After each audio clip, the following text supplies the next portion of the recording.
नमस्कार, बहुत स्वागत है आप सभी का। आप देख रहे हैं आपका प्रोग्राम कॉफी पर कुरुक्षेत्र। मैं हूं सौरभ शर्मा, उसकी तरह आपके साथ वो प्रोग्राम जहाँ बातें करते हैं बिल्कुल खुलकर वो बताते हैं जो आपको कोई और नहीं बताता है। और अब हम आज आपको वो बताएंगे जो राहुल गांधी कह तो रहे हैं उत्तर प्रदेश में, उनको जवाब भी मिल रहा है, लेकिन जो अंदर की बात है वो कोई नहीं बता रहा है। मैं आपको पहले प्रोग्राम के मेहमानों से आज मिलवा दूं। हमारे साथ बहुजन समाज पार्टी के बहुत सीनियर नेता रहे और पार्टी की बहुत मजबूत आवाज रहे सुधीन भदौरिया जी हमारे साथ हैं। सर, बहुत स्वागत है आपका। बहुत बहुत धन्यवाद, बहुत बहुत शुक्रिया इंडिया टीवी का और विशेषकर आपका। लंबे वक्त के बाद आपसे मुलाकात हो रही है, बहुत अच्छा लगा। सर, प्रदीप सिंह जी हमारे साथ हैं रोज की तरह। सर, बहुत स्वागत है आपका। और दीपक सोरसिया जी आ चुके हैं। सर, बहुत स्वागत आपका भी। सर, बात ये देखिए, बॉल दिखा दीजिए बस। माया, माया, ये मायावती जी के लिए नहीं है, ये माया है, यूपी के चुनाव की माया है, कुर्सी की माया है, जिसकी हम लोगों को बात करनी है। अब क्या हुआ है कि राहुल गांधी जी काफी वक्त से लगे हुए हैं कि किसी तरीके से मेरा खोया हुआ दलित वोट मुझे मिल जाए। एक लड़ाई है, वो है माइनॉरिटी वोट की, जिसमें वो रेस दौड़ रहे हैं यूपी में अखिलेश यादव जी के साथ, और दूसरी लड़ाई है दलित वोट की, जो उनके पास कभी होता था जब उनके पुराने राजा महाराजा वाले दिन थे, जब सरकारें बनती थी कांग्रेस पार्टी की हर राज्य में, तो उनका वोट था, वो चला गया। अब उसको वापस कैसे लें? तो आपने देखा होगा कि वो चाहे रामचेत जी जो हैं वो जूते बनाने वाले, उनसे मिलना हो, घर बुलाना हो, वीडियो बनाना हो, और अभी वो गए हैं रायबरेली, तो वहाँ पर दलित युवाओं के साथ संवाद उन्होंने किया। वहाँ उन्होंने ये बोला कि भाई मायावती जी हमारे साथ अगर आ जाती, हमने तो बहुत कोशिश की थी, तो 24 में मोदी जी की सरकार ही ना बनती, मोदी जी प्रधानमंत्री ही ना बनते। अब इसका एक फैक्ट चेक करेंगे हम।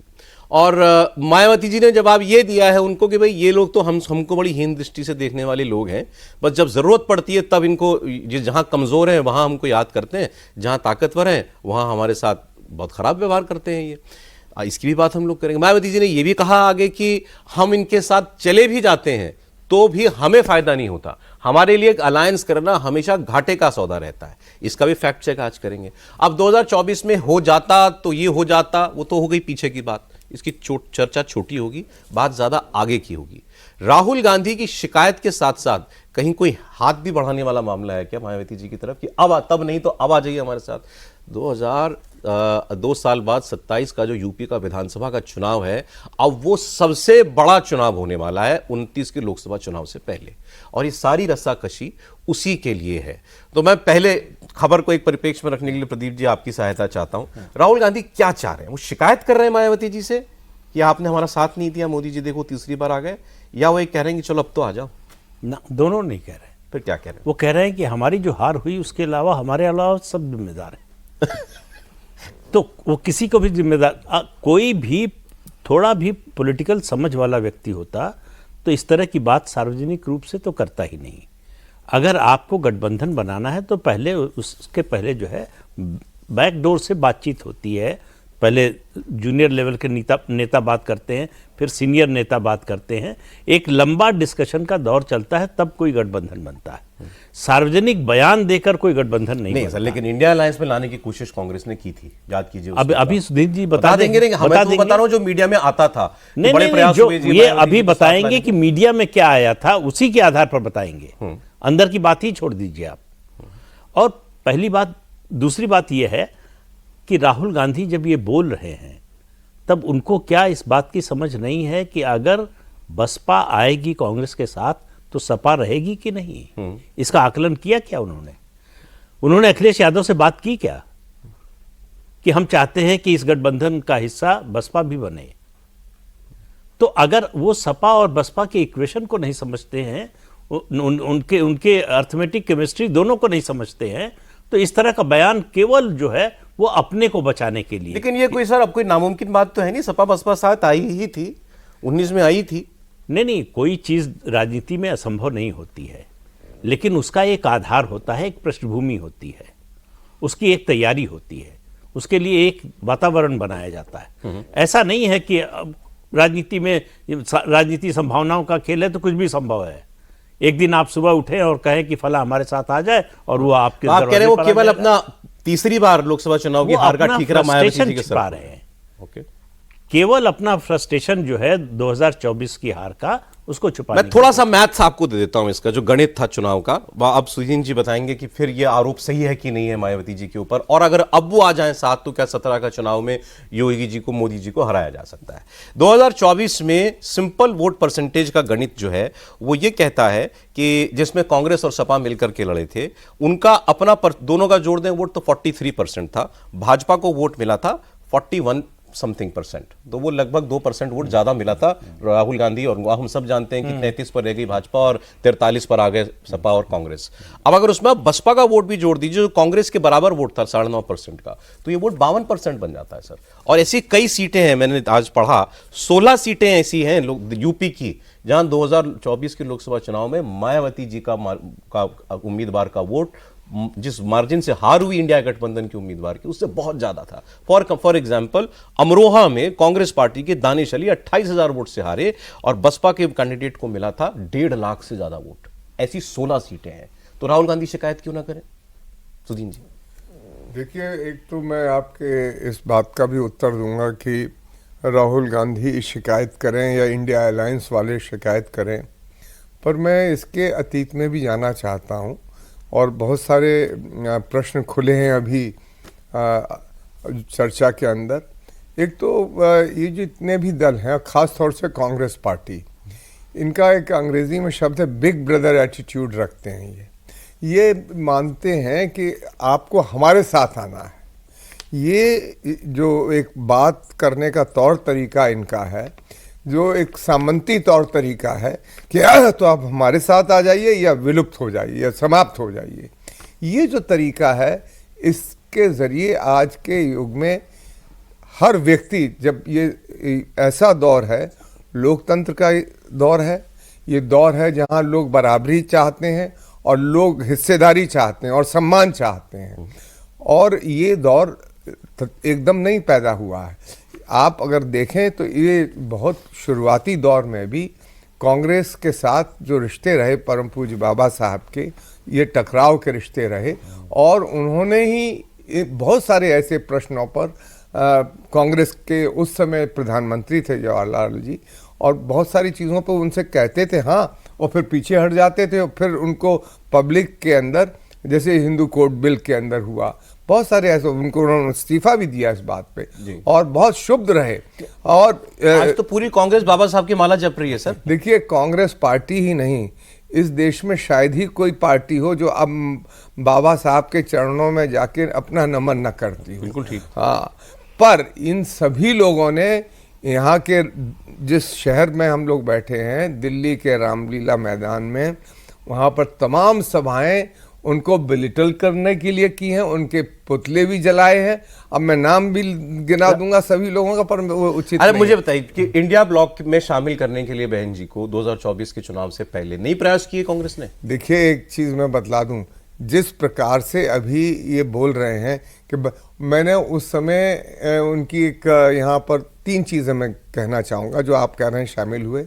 एक किताब थी, बुक रिलीज फंक्शन में गए थे राहुल गांधी स्वयं, उस समय भी उन्होंने इसी प्रकार की भाषा बोली थी जो राजीव गांधी भवन में मेरे ख्याल से हुई थी, और वो वहाँ की जो पॉलिटिकल साइंटिस्ट हैं पाई, उन्होंने वो किताब लिखी है।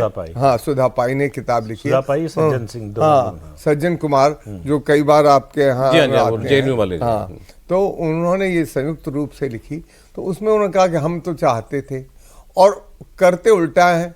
जब इंडिया अलायंस की मीटिंग हुई, पहली बड़ी मीटिंग हुई लखनऊ के अंदर, सॉरी, ये बम्बई में जो मीटिंग हुई, उस बम्बई की मीटिंग में इंडिया अलायंस के एक महत्वपूर्ण व्यक्ति ने, उनसे पूछा गया, एयरपोर्ट से उतर के जैसे वो जा रहे थे, ये पूछा गया, और आप पूरे देश के सभी चैनल ने दिखाया, जी। पूछा गया कि क्या इसमें मायावती जी को भी बुलाया जाएगा, वो भी आएंगी? तो उनका वो कैसे आएंगे, उनको तो हम लोगों ने किसी ने बुलाया नहीं है। ये किसने? खड़गे जी ने कहा था? नहीं, ये कहा श्री राम गोपाल जी ने। अच्छा। और अब आते हैं, हम दिल्ली में जब मीटिंग हुई तो खड़गे जी से पूछा गया इंडिया अलायंस के मेंबर्स के द्वारा कि हम सुन रहे हैं कि कुछ बैकडोर में बातचीत हो रही है और उनको भी इसका हिस्सा बनाया जाएगा। तो उन्होंने, उनका जवाब था खड़गे जी का, और बहुत ही कोई भी आत्मसम्मान वाला व्यक्ति ऐसे अलायंस में नहीं शामिल हो सकता, ना पार्टी शामिल हो सकती है और ना उसका नेता। उन्होंने कहा कि उनसे तो कोई बात नहीं हुई और ना उनको हम बुला रहे हैं इसके अंदर। तो जब आप इस प्रकार का रवैया रखते हैं जहां पर आप दलित, शोषित, वंचित जो समाज की जो गैर बराबरी है, उसी प्रकार की आप राजनीतिक शब्दावली में कहा जाए वही गैर बराबरी अपनाना चाहते हैं। देखिए, आप बेहतर जानते हैं क्या हुआ उस वक्त। मैं तो वो बता रहा हूं जो अब कांग्रेस कहती है। कांग्रेस ये कहती है कि हम तो अखिलेश यादव जी की नाराजगी झेल करके बात कर रहे थे मायावती जी से। हम तो वो हमको अल्टीमेटम देते थे, बताओ क्या, मुझे क्लियर कीजिए बसपा आएगी क्या अलायंस के अंदर। हम तब भी बात करते थे, हम चाहते थे दोनों साथ में आ जाए। नहीं, अगर आज चाहते थे तो खड़गे जी ने वो हिम्मत क्यों नहीं दिखाई? खड़गे जी वहां पर दोहरी भाषा, देखिए एक चीज मैं बतला दूं, कोई भी आप पब्लिक पोस्टरिंग करें अपमानजनक और प्राइवेट में हम तो आपसे बड़ी दोस्ती अपमान रखते क्या हैं। है सर इसमें? ये अपमान ये है कि हमने उनको नहीं बुलाया, हम उनको नहीं चाहते हैं। और देखिए एक चीज जान लीजिए, पब्लिक पोस्टरिंग अगर आप मीडिया में ये न्यूज देंगे कि आपको हम कुछ नहीं समझते हैं, आपको हम तुच्छ समझते हैं, आपको जैसे समाज में जो गैर बराबरी रही है दलित और जो शासक वर्ग के अंदर और वंचित वर्ग के अंदर और जो शासक वर्ग है, उस तरह की आप राजनीति में भी उसी गैर बराबरी रखना चाहते हैं। सर तारीफ कर रहे थे कल, उन्होंने कहा कि कांशीराम जी के मिशन जी को हाँ मायावती जी ने आगे बढ़ाया, लेकिन अब वो चुनाव नहीं लड़ती हैं जोरदार तरीके से। अब ये क्या वजह है कि चुनाव नहीं लड़ती? उनका सर्टिफिकेट चाहिए। चुनाव अगर हम नहीं लड़ते हैं तो वो हरियाणा के अंदर, इस हरियाणा में उनकी पार्टी को 0.45% कम वोट मिला है और उन्होंने बीएसपी अलायंस करके लड़ी तो 6% वोट मिला है। 6%, तो 5.5% वोट अगर वो और जुड़ता तो कितने वोट होते? तो एक दूसरी चीज, आप लोगों ने कोशिश की थी हरियाणा में अलायंस? देखिए हमने क्या कोशिश करनी, जो कोशिश उनकी भाषा और उनका जो तौर तरीका है। एक नेता जो 4 बार उत्तर प्रदेश जैसे राज्य की मुख्यमंत्री रही हो और दलितों की आज भी देश में सबसे बड़ी नेता है, कोई शक नहीं। उनकी पार्टी की जो भी स्थिति हो, उनसे बड़ा कोई नेता नहीं है दलितों। मैं एक चीज और जिसमें आपके साथ जोड़ना चाहूंगा, आज भी हिंदुस्तान के किसी भी शहर में राहुल गांधी जी हों या कोई अन्य हो, कि वो तय कर लें कि साउथ इंडिया से मैं शुरू कर रहा हूं और यहां आ जाए, तय कर लें कि इस शहर में हमारी सभा होगी और मैं देख लेता हूं कि किसकी सभा में कितने लोग आते हैं। और उनके एक देखिए कैप्टिव वोटर भी है और ऑडियंस भी है। इतना कैप्टिव वोटर और ऑडियंस, कैप्टिव शब्द मैं इस्तेमाल कर रहा हूं, किसी नेता का नहीं है इस पूरे देश के अंदर। सर लेकिन वोट तो गिरता जा रहा है ना। वोट तो देखिए, वोट कहां पहुंच गया। मेरे पास विधानसभा की भी और लोकसभा की पूरी लिस्ट है। लोकसभा में highest percent vote 6 point something vote 2009 में मिला था। पूरे देश की बात मैं कर रहा हूं, केवल यूपी की नहीं, वो पूरे देश में चुनाव लड़ती हैं। वो गिर करके जो है अब 2024 के इलेक्शन में हम लोग सब जानते हैं वो 9% पर आया है। यूपी की बात कर रहा हूं, ये यूपी का है। ओवरऑल देश में बहुत कम हो गया, 9 समथिंग आया है, वो लगभग 10% के बराबर है। पर उस यूपी में आप 30% पर आपने सरकार बना ली थी 2007 में, अपने दम पर पूरी सरकार बना ली थी। 2022 के इलेक्शन के अंदर अब आपका 13% वोट आ गया। देखिए ये उतार चढ़ाव होते हैं जीवन में और राजनीति में और दलों के अंदर। पर मैं ये जरूर कहूंगा कि जब उत्तर प्रदेश का इस बार का जो चुनाव 2027 का होगा तो 3 चेहरे अगर उतरेंगे, 4 चेहरे तो मुझे मालूम नहीं, पर अगर 3 चेहरे उतरेंगे तो मायावती जी का चेहरा आज भी आप किसी गांव में सर्वेक्षण कर लीजिए जाके, वो चेहरा ऐसा है जो कानून व्यवस्था, आप जिस शहर में बैठे हैं पूरा नोएडा से लेके आप बलिया तक। मुझे सर आगे की बात पूछनी है आपसे। अब जो नहीं हुआ वो नहीं हुआ, फर्ज करें फॉर डिस्कशन से मायावती जी, अखिलेश जी और राहुल गांधी जी जुड़ जाते हैं तो क्या फॉर्मिडेबल कॉम्बिनेशन नहीं है ये? सौरभ, मैं यही कहूंगा कि राजनीति के अंदर अंक गणित नहीं चलता है और मैं कहूंगा रसायन शास्त्र चलता है। ये कॉम्बिनेशन बना लेना कि भाई अगर ऐसा ही होता तो फिर 2019 का चुनाव अखिलेश जी और मायावती जी साथ लड़ने के बाद तो 60 से ऊपर कम से कम 75 सीटें आनी चाहिए। तो ये लॉजिक नहीं चलता। बिल्कुल बिल्कुल, और लड़ी थी 2019 का चुनाव। विधानसभा की बात कर रहे हैं सर, वो लोकसभा है जहां मोदी जी का अपने वोट के लिए इलेक्शन है, वो अलग से नहीं लड़ रहे। मैं आपको एक छोटा सा किस्सा, ये भी 2024 भी तो उन्हीं का इलेक्शन। हाँ, 2019 कम हो गया उसमें तो वो किसी के साथ नहीं बढ़ना चाहिए था। मैं सर एक छोटा सा किस्सा सुनाना चाहता हूँ। ये किस्से पुरानी तो बात सुनिए है, आज से। पुरानी बात है ये सुनील मेरी जी, और सुनील जी, आज आपको कुछ ना मायावती जी का जो मिस्ट्री है ना, एनिग्मा, ये इसको थोड़ा सा इसका खोलना इसकी भी है। 2 लाइनें मेरे पास है। 97 का चुनाव आपको याद होगा, सीताराम केसरी कांग्रेस के अध्यक्ष है और बीएसपी ने सिर्फ और सिर्फ एक चुनाव कांग्रेस के साथ गठबंधन के आधार पर 96 उत्तर प्रदेश में लड़ा है। 97 96 96 में ही चुनाव हुआ था, तो इसलिए ठीक है, विधानसभा। ठीक है। तो उसमें कांग्रेस कांग्रेस किया के था। साथ उन्होंने अलायंस किया। कांग्रेस को दिल मेरे ख्याल से 100-125 सीटें, जो पार्टी उस वक्त जो सबसे बड़ी पार्टी थी देश के अंदर, नंबर 1 की पार्टी थी, और खुद ली 125 सीटें दी हाँ, थी। और खुद ली लगभग 250 के आसपास सीटें। तो मैंने कांशीराम जी से पूछा कि कांशीराम जी ये क्या, आपने तो मतलब इतनी बड़ी पार्टी को घुटनों पे ला दिया, और उस अलायंस के पीछे भी जो है वो सीताराम केसरी बाकी सब लोग इन्वॉल्व थे। मैं भी उसमें जानता था क्योंकि मेरे जो तब के संपादक थे एसपी सिंह जी, वो भी काफी बातचीत कांशीराम जी और सीताराम केसरी। तो कांशीराम जी ने कहा कि जब पूना पैक्ट हुआ था तो सब बोलते थे युति झालू। बोले मैंने भी पढ़ा जब मैं दलित बहुजन आंदोलन चलाने लगा, और मैंने देखा कि सबसे बड़ा समूह किसके पास था, बाबा साहब अंबेडकर के पास। लेकिन सबसे ज्यादा सीटें कौन ले गए, गांधी और कांग्रेस पार्टी पूना पैक्ट में। तो बोले मैंने उस हिस्टोरिकल ब्लंडर का आज बदला यहां से बैठ के लिया है, जब मेरा बहुजन आंदोलन इतना खड़ा हो गया है। बोले मैं यहां लिख के देता हूं, चाहे मैं या मायावती आज के बाद कांग्रेस से ये पहला और लास्ट अलायंस था, इसके बाद कोई अलायंस नहीं करेगी। क्यों टूटा अलायंस? वो अलायंस क्योंकि वो फॉर्मेडेबल ही नहीं था, उस तरह से चल ही नहीं पाया। और क्या था, कांग्रेस को ये लग रहा था कि मायावती को अगर साथ में ले लेंगे, जो बीजेपी का पहला लालच था, तो दलित वोट बैंक हमारे साथ आ जाएगा। तो कांग्रेस को भी ये लगता था कि अगर हम मायावती को साथ ले लेंगे, और राहुल गांधी को रायबरेली में दलित छात्रों के साथ बातचीत में मायावती जी इसलिए याद आई क्योंकि उनको अब भी लगता है मुस्लिम दलित कॉम्बिनेशन उनका एक फॉर्मेडेबल अलायंस है। वो ठीक है। तो मैंने आपको बताया, इसके बाद मायावती उनकी अब पहली और आखिरी कांशीराम ख्वाहिश ये है कि मोदी हार जाएं, योगी हार जाएं। उनको तो यही सिंगल पॉइंट एजेंडा है उनका, बिल्कुल, उसमें कोई वो ठीक है नहीं, उनका नहीं, वो फर्ज नहीं ठीक है, एक मिनट, उनकी इच्छा है, ये बड़ी अच्छी बात है, लेकिन उनकी पालकी कोई और क्यों ढोएगा, इसका जवाब भी तो उनके पास होना चाहिए। अच्छा, अखिलेश यादव ने अलायंस किया तो फायदा नहीं हुआ उनको? कांग्रेस से अलायंस किया जब 24 में, तो फायदा हुआ ना? नहीं, वो एक नैरेटिव का फायदा हुआ, अलायंस का फायदा नहीं हुआ। अब सर वो तो ये तो अब क्या बात हुई, नैरेटिव बनाया किसने फिर? ये बात होगी तो राहुल गांधी ने घूम घूम के बनाया था। राहुल गांधी ने नहीं बनाया, कम से कम यूपी में तो अखिलेश यादव ने बनाया। अरे भाई, जिसके पास संगठन ही नहीं है वो नैरेटिव कहां नीचे ले जा पाएगा? गांव गांव में जो प्रचार हुआ कि आरक्षण खत्म हो जाएगा, वो समाजवादी पार्टी ने किया। कांग्रेस पार्टी का संगठन कहां है कि जो इस बात को नीचे ले जा सकता? अच्छा, चलिए, coming back to Mayawati ji. भाई, अगर इतना संगठन जहां मजबूत है वहां ले जाते, मध्य प्रदेश में, गुजरात में, जहां आज भी 35-40-42% वोट है। नहीं, अच्छा चलिए, ये अलायंस नहीं हुआ, वो नहीं हुआ, मायावती जी का पॉलिटिकल स्टैंड है क्या? वो भाजपा को हराना चाहती हैं, या वो अपने दम पर लड़ते रहना चाहे जो हमको हासिल हो या नहीं हो, उस पर चल के उनको क्या हासिल हो रहा है? सुधीन जी, देखिए, मैं एक चीज़ बतलाऊं आपको।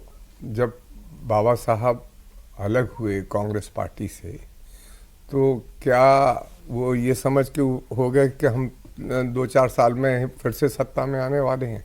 उन्होंने अलग होके दलित शोषित वंचित समाज के लोगों को एक नई पहचान, एक नई आवाज़ देने की कोशिश की। जब मान्यवर काशीराम जी ने पार्टी बनाई, वामसेफ बनाया, तो उनको ये तो अंदाज नहीं था कि हम 5 साल में सत्ता में आ जाएंगे। उनके अंदर इतना धीरज था कि जो भी समय लगेगा हम अपने एजेंडा को नहीं छोड़ेंगे। बहन मायावती जी भी उसी प्रकार से इस एजेंडा को नहीं छोड़ने वाली हैं। दूसरी चीज़ मैं ये भी कह दूं कि ये जो आपने 2024 की बात कही कि उत्तर प्रदेश के अंदर, देखिए उस समय जो चुनाव था देश के अंदर, बीजेपी के कुछ लोगों के बयान आए कि हम संविधान में एकदम कुछ परिवर्तन लाने जा रहे हैं। तो इसको इन लोगों ने इस प्रकार से प्ले अप किया कि आरक्षण खत्म हो जाएगा, और आरक्षण खत्म होने का सबसे बड़ा नुकसान दलित शोषित वंचित के वर्ग के लोगों को मिलेगा, और जिसकी वजह से इनको बहुत सारा वोट, हमारे जो वोट मिले जो 9.5-10%, वो एकदम वो वोट हैं जो किसी भी तरह से हिलने वाले नहीं थे। और हमारा जो वोट है, मैं आपको बतला दूं, इस बार आप जब विधानसभा के चुनाव होंगे तो ये पुराना जो नैरेटिव था ये बिल्कुल नहीं चलेगा। आप लोग समझ गए ना, हरियाणा में नहीं हुआ, हरियाणा के अंदर जब चुनाव हुआ सर अच्छा, मुझे सुनील जी मुझे आपने कहा कि आपने बाबा साहब का उदाहरण दिया, मैं तो कांशीराम जी का उदाहरण देता हूँ। हाँ। बाम से बनाया, पार्टी बनाई, पार्टी को बनाने के बाद आफ्टर ऑल पावर में आना था ना। हाँ। आप चुनाव लड़ रहे हैं तो पावर में आने के लिए ना आपने कांग्रेस के साथ भी अलायंस करके देखा, भाजपा के साथ अलायंस किया तो सरकारें बनाई 2-2 3-3 बार, आपने सपा के साथ सरकार बनाई मिलकर के अलायंस किया, तो वो भूख जो है वो कैसे गायब हो गई है अचानक? देखिए यही राहुल गांधी कह रहे हैं कि किसी वजह से, उन्होंने बोला नहीं किस वजह से, उन्होंने कहा किसी कोई तो वजह है, एक छोटी कोई वजह है कि मायावती जी अब ताकत से चुनाव नहीं लड़ती। नहीं, क्या वजह? अगर मायावती को जो लगातार बीएसपी को बी टीम कहती है कांग्रेस, अगर वो सचमुच बी टीम होती तो इसी 2024 के चुनाव में इस आरक्षण के मुद्दे के नैरेटिव को कोई पंक्चर कर सकता था तो बीएसपी कर सकती थी। अगर गांव देखिए, माउथ पब्लिसिटी की जो ताकत बीएसपी के पास आज भी है वो किसी पार्टी के पास नहीं है। तो अगर उनको बीजेपी की मदद करना होता तो इस नैरेटिव को वो एंटी बीजेपी है या नहीं है? नहीं, वो अपनी पार्टी को देख रहे। ये बड़ा एक अजीब सा ट्रेंड चल गया है कि अगर आप उसका विरोध नहीं कर रहे तो इसका मतलब आप उसके साथ है। सही बात तो है। फिर इसका भाई इस तर्क के हिसाब से दिल्ली में कांग्रेस बी टीम थी बीजेपी की। वो कह रही है, मायावती जी भी खुद ही आरोप लगा रही है ना। तो कांग्रेस मान रही है क्या? हरियाणा में भी थी। अच्छा, ये अच्छी बात होगी। मायावती जी जो इल्जाम या जो दे रही हैं आरोप कांग्रेस पार्टी को कि भाई तुम साथ में क्यों नहीं लड़े आम आदमी पार्टी के, तो वो भी ये चाहती है ना कि भाई आप एकजुट होकर के लड़ते हैं। देखिए, ये अगर उनके लिए खुद पे लागू क्यों नहीं है? नहीं, सौरभ जी एक सेकंड, मैं सौरभ जी ये जरूर हस्तक्षेप करके कहना चाहूंगा, क्या बी टीम बनाने का अधिकार केवल राहुल गांधी के पास है? अन्य लोगों के पास है, उन्होंने पेटेंट करा रखा है। आपकी वजह से हरियाणा में फिर से बीजेपी की सरकार बन गई, जबकि लोग कह रहे थे कि हर हालत में कांग्रेस की सरकार बनेगी, क्योंकि आप किसी से भी बात करने के लिए मायावती जी, आज के दौर में मायावती जी का जो पॉलिटिकल रुख है वो भाजपा को मदद करने वाला है कि नहीं है? देखिए, मायावती का राजनीतिक रुख हमेशा अवसरवादी रहा है और कांचीराम का भी यही रहा है। वो साफ साफ कहा करते थे कि मैं मजबूत सरकार नहीं चाहता, मैं मजबूर सरकार चाहता हूं ताकि बार बार चुनाव हो और मेरी पार्टी और मेरे दलित को अधिकार की बात मिले और उसके बाद हमारी सीटें बढ़ती रहें। बसपा के साथ वैसा ही हुआ था। कहते थे पहले हारेंगे, फिर हराएंगे, उसके बाद जीतेंगे। तो हम लोग अवसर की तलाश में नहीं रहेंगे, अवसर की तलाश में नहीं रहेंगे। वो उनका थोड़ा सा मैं परिमार्जित कर दूंगा आपके इसको, अवसरवादी नहीं थे, हम अवसर तलाशते हैं कि हम अपनी ताकत कैसे बढ़ाएं। वही तो छोड़ दिया अब आपने। नहीं, बिल्कुल नहीं छोड़ा। ये जो तर्क आप दे रहे हैं, इसके हिसाब से तो देश में किसी राज्य में दूसरी पार्टी, तीसरी पार्टी होनी नहीं चाहिए। सब अलायंस, क्योंकि तीसरी पार्टी जो है जब भी लड़ेगी तो किसी का फायदा होगा, किसी का नुकसान होगा। तो 2 पार्टी सिस्टम हो जाए। हमारे ये तो मल्टी हो पार्टी नहीं सकता। सिस्टम मल्टी इसीलिए पार्टी बना है। सिस्टम में सब छोटे बड़े सभी दल लड़ेंगे। तो ये सोचना कि अगर मान लीजिए हम कह रहे हैं कि मायावती जी बहुत ताकत से लड़ती है या अलायंस हो जाता उनका सपा और कांग्रेस के साथ, तो जो वोट है वो कांग्रेस और सपा को चला जाता है, इसकी कोई गारंटी है? कोई साइंस है ना? कोई ऐसी सेफोलॉजी है जो ये बताती हो कि अगर ये 3 पार्टियां मिल जाएं तो उन सबका? अरे मैं तो उदाहरण देता हूं 1971 का। सारे कांग्रेस विरोधी पार्टियां सारी जो है यही गणित लगाती थी कि हमेशा हम लोगों को 50% से ज्यादा वोट मिलता है, एक हो जाए तो हम जीत जाएंगे। एक हो गए, ग्रैंड अलायंस बना, साफ हो गए। आप नहीं, 77 में क्या हुआ? 77 में पार्टियों का देखिए, 77 की तुलना आप 77 को आप एक आउटलायर मानिए। इमरजेंसी के बाद वो चुनाव हुआ था और पार्टियों का अलायंस नहीं हुआ था, पार्टियों का मर्जर हुआ था। और जेपी जैसी पर्सनालिटी थी उसके पीछे। और नहीं, तो फिर क्लियर करें ना, मायावती जी का उद्देश्य भाजपा को हराना नहीं है। सौरभ, एक बात सुनिए ना। नहीं, क्यों होना चाहिए उनका अपनी पार्टी को बढ़ाना, अपनी पार्टी को सत्ता में लाना उद्देश्य है। बीजेपी को हराने से उनको क्या मिलेगा? देखिए, उनका मौका नहीं कि कांग्रेस को जिता दें। नहीं, आप अलायंस का हिस्सा होगे तो फिर सब में बटेगा जो मिलेगा। नहीं तो फिर बटेगा तो सब में बटेगा। वो बीजेपी से अलायंस क्यों ना करें? ऐसा है नहीं। देखिए, ये मैं इसको थोड़ा सिरे से काटता हूं। देखिए, उनकी ये जिम्मेदारी नहीं है कि वो भाजपा को केवल हराएं, ये सबकी जिम्मेदारी है और बराबर की जिम्मेदारी, बल्कि ज्यादा जिम्मेदारी है उन लोगों की।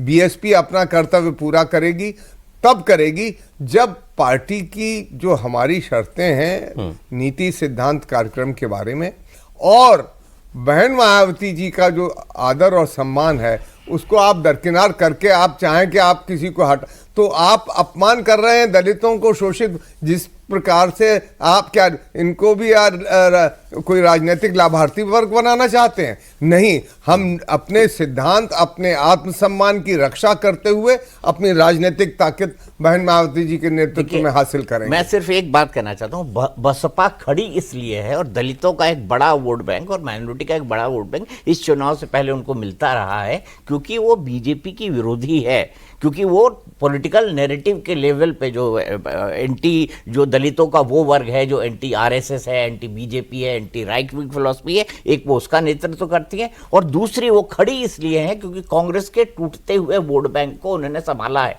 इसलिए एक चुनाव को छोड़ के उत्तर प्रदेश में मायावती ने कभी कांग्रेस से अलायंस नहीं किया और बीजेपी से अलायंस करके कभी उन्होंने विधानसभा का चुनाव नहीं लड़ा, क्योंकि अगर इन दोनों पार्टियों से ही अलायंस कर लेंगी मायावती चुनाव के वक्त, हाँ, जो हुआ पोस्टपोल हुआ, वो पोस्टपोल पर निगोशिएट करते हैं ना, फिर बीजेपी की मजबूरी हो जाती है। साथ में लड़ती तो क्या हो जाता? साथ में लड़ती तो उनका जो वोट बैंक है दलितों वाला और जो उनका कंसोलिडेटेड जाटों का जो खास तौर पे वोट बैंक है वो उनसे दरकता। उनको इस बात का बहुत डर है, और आपको याद होगा मुझे बहुत सारे 2004 और ज्यादा डर है, कांग्रेस के साथ और ज्यादा डर है, साथ ही रहा है वो वोट तो परंपरागत कांग्रेस को वोट देता रहा। और भारतीय जनता पार्टी ने तो 2004 के चुनाव में अटल बिहारी वाजपेयी को चुनाव जितवाने के लिए बकायदा एक 500 रुपए के एफिडेविट पे ये लिखा गया था कि बीएसपी इतनी सीटें लिखेगी, बीजेपी इतनी सीटें लड़ेगी, यूपी के अंदर जो है बहुजन समाज पार्टी की सरकार बनेगी, और दिल्ली के अंदर जो है वो अलायंस उनका फेमस हुआ था ना, जिसको कुछ महीनों के बाद मायावती ने ताज होटल के अंदर प्रेस कॉन्फ्रेंस करके तोड़ दिया था। तब तो ये तो सार्वजनिक घोषणा हुई थी, उसके बकायदा सियासी लेन देन हुआ था कि बीजेपी और बीएसपी मिलकर चुनाव लड़ेगी। लेकिन अगर 2004 का चुनाव बीएसपी और बीजेपी साथ मिलकर लड़ लेती तो वहां से उत्तर प्रदेश से बीजेपी को जो 10% वोट बैंक मिल रहा है अभी, वो भी खत्म हो जाता है। मैं सपा और बसपा की तुलना देता हूं आपको। मोदी जी के आने के बाद दोनों साफ हुए, 14 में साफ हुए, 19 में साफ हुए, अभी 24 में उनको जो मिला, 14-19 साफ हुए। विधानसभा चुनाव में 17 में दोनों पार्टियां बिल्कुल खत्म हो गई, ऑलमोस्ट खत्म हो गई, but Akhilesh Yadav bounce back कर गए, मायावती क्यों नहीं? देखिए ऐसा है, महाराष्ट्र में आप देखेंगे तो बाउंस बैक कर गए विधानसभा के चुनाव में, लोकसभा नहीं, विधानसभा के चुनाव में शरद पवार, पर लोकसभा के चुनाव में वो खत्म हो गए। तो देखिए हर चीज हर जगह नहीं लागू होती है, हर चुनाव जैसे हर बदलाव एक अपनी नई पुस्तक लाता है, इस प्रकार से बहुत सारे चुनाव भी अपनी नई लेखनी लिखते हैं, अपना नया पुस्तक लिखते हैं। बड़ा सिंपल सा आंसर है कि अखिलेश यादव, उनके साथ एक सॉलिड कोर वोट है मुस्लिम यादव, और मायावती के पास इस समय जाटवों के अलावा दलितों का बहुत छोटा सा सेक्शन है। बीजेपी बड़ा सेक्शन ले गई है दलितों का, तो जब तक वो वापस नहीं आता, वो और अलग अलग राज्यों में चले जाइए, आरजेडी को देख लीजिए, मुस्लिम यादव के अलावा कुछ जुड़ता नहीं, इसलिए सत्ता में आते नहीं। इतने जब से पार्टी बनाई है आरजेडी लालू प्रसाद यादव ने, सिर्फ एक चुनाव है 95 का जिसमें अकेले बहुमत मिला आरजेडी को, उसके अलावा कभी नहीं मिला। और बिहार की सबसे ताकतवर पार्टी मानी जाती है जनाधार की दृष्टि से देखिए, तो क्यों अखिलेश यादव बाउंस बैक कर गए? क्योंकि उन्होंने समय रहते ये पहचान लिया कर्नाटक और तेलंगाना के बाद कि अगर कांग्रेस से अलायंस नहीं किया तो मुसलमान टूट जाएगा, उसमें सेंध लग जाएगी। तो मुसलमान वोट को कंसोलिडेट करने के लिए, साथ रखने के लिए उन्होंने ये अलायंस किया। तो कांग्रेस के पास कुछ है ना सर, मतलब देने के लिए? नहीं, कांग्रेस के पास नहीं है।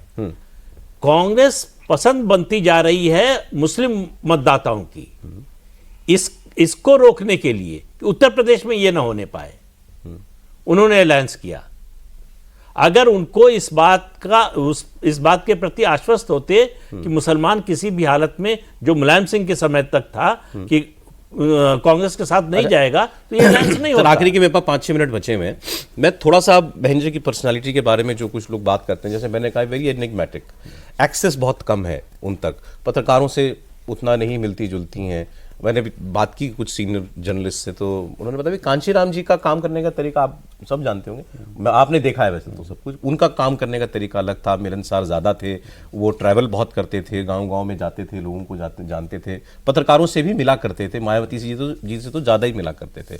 मायावती जी घर से नहीं निकलती है? पर मैं एक बात बताऊं सौरभ, पहले कांशीराम जी के वक्त मायावती जी भी घर से निकलती थी, मायावती जी भी हम जैसे टेलीविजन रिपोर्टरों से बात करती थी। 2002 तक मुझे उनके इंटरव्यू करना याद है, फिर जो क्या हुआ पंजाब चुनाव में, क्योंकि उनको लगा कि शायद जुबान फिसल सकती है, एक आध बार उनका एक उदाहरण बता रहा हूं, मेरे ख्याल से सर वो नगर निगम वाला चुनाव था जहां पर मेरठ के अंदर एक हाजी साहब चुनाव जीत गए थे और उन्होंने ये कह दिया कि मुसलमानों को तो सिर्फ कट्टरपंथी चाहिए। उनके उस बयान का बड़ा नुकसान हुआ था। हमेशा वो लिखा हुआ भाषण पढ़ती है। उसके बाद से लेकिन एक उदाहरण आपको दे रहा हूं, एक उत्तर प्रदेश में एक नया चैनल शुरू हुआ, टेलीविजन चैनल।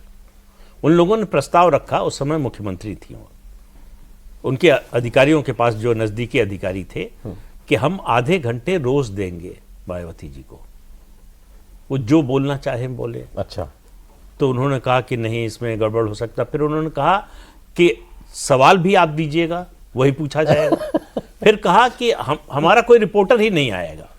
फिर इस पर भी तैयार हो गए कि कैमरा भी हमारा नहीं रहेगा, आपका कैमरा रहेगा, वो बोले और रिकॉर्ड करके हमको भेज दीजिए, वैसे का वैसा चलाएंगे। तो अधिकारी बड़े खुश हुए कि ये तो भाई पब्लिसिटी का बहुत अच्छा तरीका है। प्रस्ताव लेकर गए मायावती जी के पास। अब जो भाषा उन्होंने इस्तेमाल की वो तो नहीं कर सकते। उनका पागल हो गया है तू, 2 मिनट में एक्सपोज हो जाऊंगी, रोज क्या बोलूंगी आधे घंटे। तो मायावती को मीडिया भी समझ में आता है और पब्लिक तो समझ में आती ही है। मैं आपसे जानना चाहता हूँ एक चीज में क्या, देखिए मोदी जी हमारे देश के प्रधानमंत्री हैं, वो उस प्रधानमंत्री पद का, कॉन्स्टिट्यूशनल पोजीशन का सब आदर और सम्मान करते हैं, पर क्या पत्रकार उनसे उसी प्रकार से मिल सकते हैं? नहीं। समीक्षक उनसे उसी प्रकार से मिल सकते हैं? और छोड़िए, जयललिता से क्या उसी प्रकार से मिल सकते थे?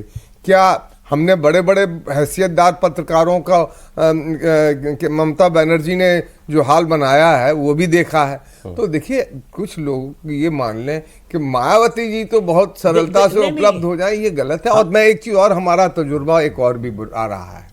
हमने ये देखा कि जैसे हमने कांग्रेस पार्टी का सपोर्ट किया, राजस्थान में किया, मध्य प्रदेश में किया, हमारे 7 MLA तोड़ लिया, वो नहीं, ये लेके चले जाते हैं, अन्य पार्टी के लोग लेके चले जाते हैं, हमारे साथ वो ईमानदारी भी नहीं बरतते। अच्छा, दूसरा से ये सवाल जो आपने पूछा कि क्यों नहीं मिलती है, एक्सेस क्यों नहीं है, किसी पत्रकार ने आज तक ये बात सोनिया गांधी के लिए पूछा?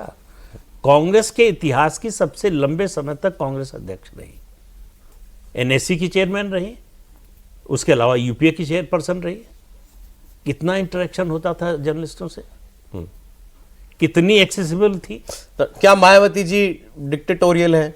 मायावती जी मैं एक आर्टिकल पढ़ रहा था, उन्होंने कहा कि अब ये कांशीराम जी की नहीं, मायावती जी की बसपा है।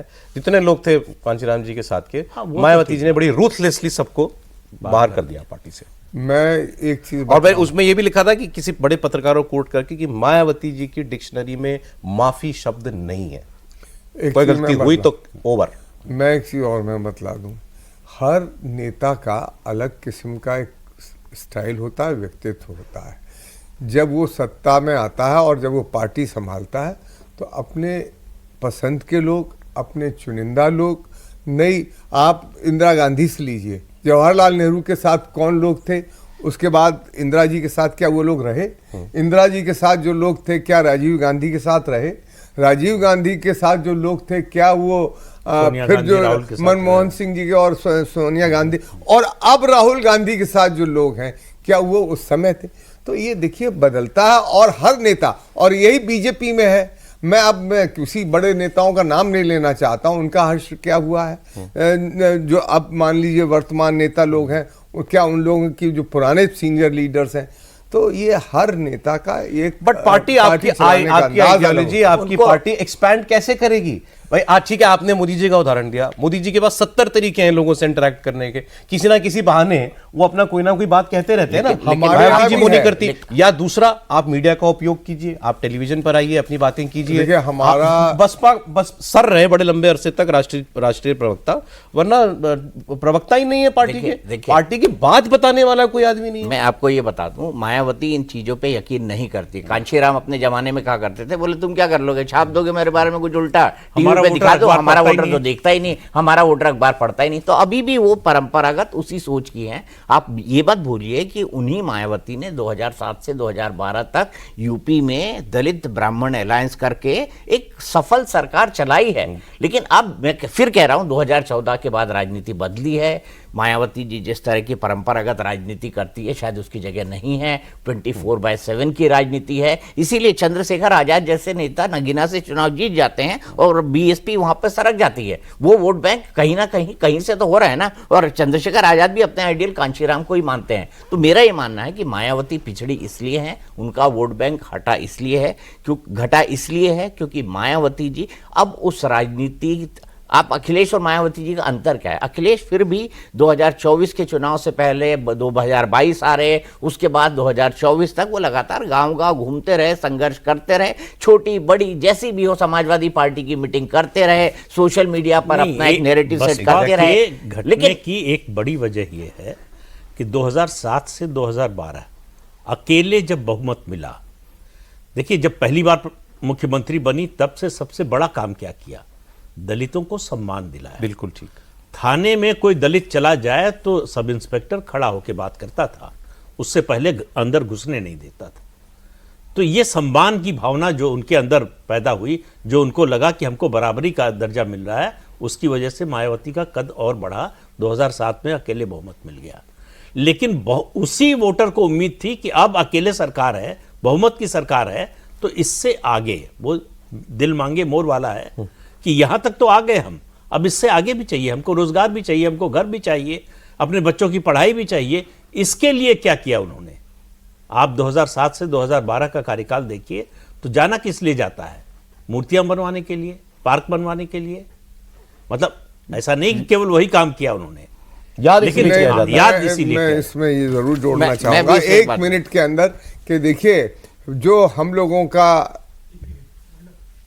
हाँ सर प्लीज। हाँ, तो जो एक प्रकार का एक नैरेटिव भी बनाया गया, बहुत सारी पार्टियां बहुत सारी मूर्तियां लगाती हैं इस देश में। कांग्रेस पार्टी के समय में का मुकाबला नहीं है। देखिए एक आपके नोएडा में इतना काम नहीं, उन्होंने एक चीज और, आप जिस एक्सप्रेसवे पे बैठे हैं, आप चले जाइए इस पूरे भारत में, आगरा एक्सप्रेसवे जो बनाया है उस प्रकार का कोई एक्सप्रेसवे मिल अरे सर, और विकास का तमाम काम किया, वो तो दिखाया नहीं। समय सर बिल्कुल खत्म हो गया। मैं बस बिल्कुल आप कोशिश करें एक लाइन में, आप देख पाते हैं क्या ये त्रिमूर्ति एक साथ आते हुए?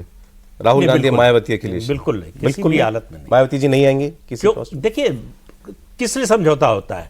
जब सबका फायदा होता है, एक सिम्बियोटिक रिलेशनशिप होती है गठबंधन।